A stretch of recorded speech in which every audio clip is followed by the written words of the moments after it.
কিরে দোস্ত, আমি তোকে আপেলটা দিলাম ভাগ করার জন্য, আর তুই ভাগ করে আমাকে ছোট ভাগটা দিয়ে তুই নিজে বড় ভাগটা নিয়ে নিলি কেন? তুই ভাগ করলে কি করতি? আরে বেটা, আমি তোর মতো স্বার্থপর না।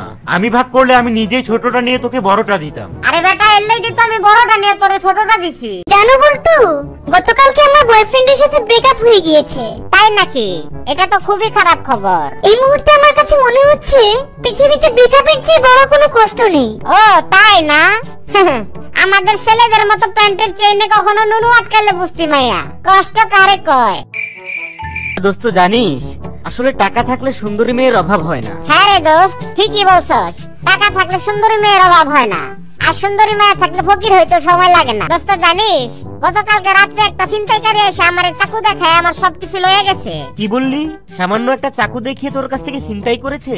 কিন্তু তোর কাছে যে একটা পিস্তল ছিল কিছুদিন আগেই যেটা কিনেছিলি। আরে দূর বেটা, ওইটা তো লুকায় রাখছিলাম, তা না হলে তো ওইটাও লয়ে যাইতো।